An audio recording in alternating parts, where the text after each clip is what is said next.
Hello guys, जय Shri Radhe Shyam. Welcome to my channel. तो आज मैं हूँ श्री धाम वृंदावन में और जा रही हूँ श्री जी के जन्म स्थान पर, जो है रावल गांव।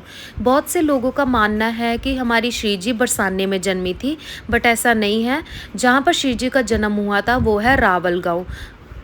अभी भी बहुत से लोगों को इस स्थान का ज्ञान नहीं है, क्योंकि जो लोग हैं वो वृंदावन बरसाने दर्शन करके वापस चले जाते हैं।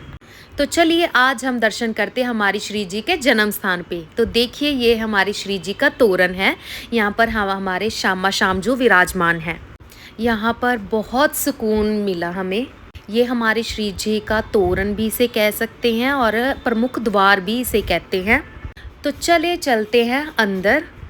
अंदर जाते ही एक विशाल वृक्ष का दर्शन हुआ। मानना है कि यहाँ पर जितने भी वृक्ष हैं सभी श्यामा श्याम जी के हैं, सभी उन्हीं का रूप है, जैसे कि आप देख ही रहे हो। तो चलिए चलते हैं हम श्यामा श्याम जी का प्रसाद लेने, उन्हें दीपदान करने। यहाँ पर हम जैसे बहुत से श्रद्धालु आए हुए थे, जो कि श्यामा श्याम जी की भक्ति में इतने लीन थे, इतने आनंदित थे कि उन्हें देखकर ही हमें आनंद प्राप्त हुआ। अब बस श्री जी को देखने के लिए इतना मन विचलित हुआ था कि चलिए हम सभी एक साथ दर्शन करते हैं। जैसे कि आप देख ही रहे हो, इन्होंने ऊपर भी लिखा है श्री लाडली जी राधा रानी जन्म स्थान, कि यही हमारी राधा रानी का जन्म स्थान है। देखिए हमारे श्यामा श्याम जी इतने सुंदर, इतने अद्भुत लग रहे थे कि इनका क्या ही कहना। और ये जो माता जी है ये यहाँ पे सेवा करते, क्योंकि आज एकादशी है तो हम तुलसी महारानी के आगे दीपदान ज़रूर करेंगे, क्योंकि ये बहुत शुभ माना जाता है। और इस दिन हमारे तुलसी महारी और विष्णु भगवान की शादी होती है। देखिए यहाँ पर सभी लोग कितने आनंदित हो रहे हैं हमारे श्यामा श्याम जी को दर्शन करके। इतने खुश हो रहे थे कि मेरा भी मन इतना प्रसन्न हुआ, इतना ज़्यादा कि मैं क्या ही बताऊं। सभी राधा नाम में लीन थे, इतने आनंदित थे कि सभी झूम उठे। और ये हमारे मंदिर की बैक साइड है, जहाँ पर हम श्री जी की परिक्रमा लगाते हैं। परिक्रमा लगाते लगाते हम श्री जी को याद कर सकते हैं, नाम जप कर सकते हैं, और परिक्रमा के साथ साथ हम महामंत्र का जाप भी करते हैं, तभी हमारी परिक्रमा संपूर्ण होती है। अब आप जो देख रहे हैं ये स्टेयर्स, यहाँ पर हमारे ऊपर मंदिर का जो वृक्ष है वो दिखाई देता है, उसी के भी हम आपको दर्शन करवाएंगे। देखिए चलो चलते हैं अब ऊपर। बहुत सारे लोग जो है वो मान्यता करते हैं, जैसे कि रोली, चुनरी या मोली बांधते हैं, बट वो बांधते हैं नीचे। पर हमारी श्री जी के जन्म स्थान पर यहाँ पर मंदिर के ऊपर बांधी जाती है, उसी के भी मैं आपको अभी दर्शन करवाऊंगी, क्योंकि लोगों का मानना है कि इससे हमारी इच्छाएं, हमारी मान्यता पूरी ज़रूर होती है। तो देखिए यहाँ पर मंदिर के ऊपर जो लोगों ने है वो चुनरियाँ बांध रखी है, क्योंकि उनका मानना है कि यहाँ पे हमारी सभी इच्छाएं पूरी होती है, वो हमारी श्री जी बहुत जल्दी सुन जाती है।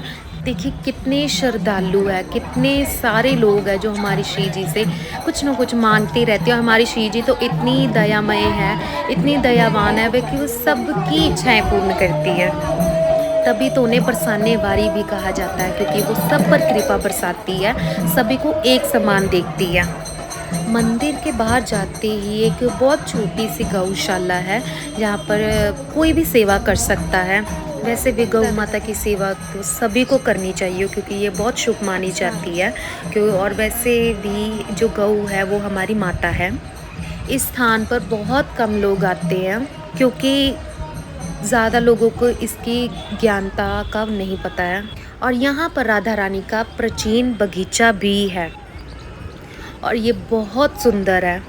और इसी बगीचे में एक ऐसी लीला है जो मान ही नहीं सकते या मान भी सकते हैं। इसी स्थान पर हमारी श्री जी और उनकी अष्ट सखियाँ खेला करती थी। मैंने तो कभी सोचा ही नहीं था कि मैं इस स्थान के भी दर्शन करूँगी। मुझ पर या हम पर श्री जी की असीम कृपा है, तभी मैं यहाँ पर आई हूँ और श्री जी के दर्शन कर रही हूँ। मेरे साथ साथ आप सभी भी दर्शन कर रहे हो। ये वो स्थान है जहाँ पर श्री जी और उनकी अष्ट सखियाँ खेला करती थी एक दूसरे के साथ।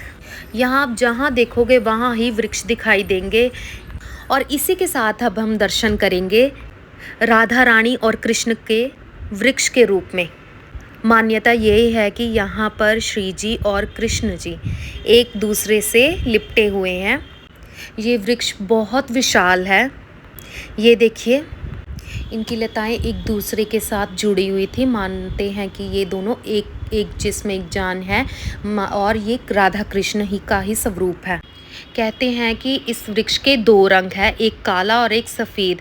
जो काला है वो मानते हैं कि कृष्ण का स्वरूप है और जो गोरा है, जो सफ़ेद है वो हमारी राधा रानी है। जैसे कि आप देख ही रहे हो, ये जो काला है वो हमारे श्याम जी है और साथ में श्याम माजू है। पूरे वृंदावन में ये एकलौता एक ही वृक्ष है जो दो रंग का है। ये साक्षात हमारी राधा कृष्ण की लीला है। आप लोगों का तो पता नहीं, बट मैंने तो कभी नहीं ऐसा वृक्ष देखा।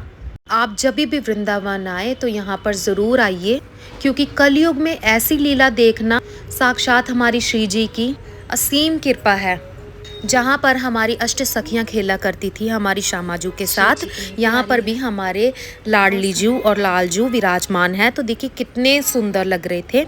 तो चलिए उस स्थान का दर्शन करवाते हैं जहाँ हमारी लाडली जू जन्मी थी, जहाँ पर कीर्ति माँ को हमारी लाडली जू मिली थी एक कमल के फूल में। ये कुंड बहुत प्राचीन है। इसी कुंड में हमारी श्री जी कीर्ति माँ को मिली थी। यहाँ पर बहुत से श्रद्धालु थे। इस कुंड के साथ लोगों की बहुत सी आस्थाएं जुड़ी हुई थी। ये कुंड इसलिए भी प्रसिद्ध है कि जिन स्त्रियों को पुत्र या पुत्री प्राप्ति की इच्छा हो वह इस कुंड में स्नान करे तो हमारी श्री जी उनको ज़रूर पुत्र या पुत्री देती है। आज मैं अपने आप को इतनी लकी मानती हूँ कि श्री जी की मेरे पर असीम कृपा है कि उन्होंने मुझे यहाँ पर श्री जी के जन्म स्थान पर दर्शन दिए। तो इसी के साथ इस ब्लॉग को एंड करते हो। Thanks for watching. Do subscribe my channel which is a Vrinda Sakhi. Like share and subscribe. Thank you.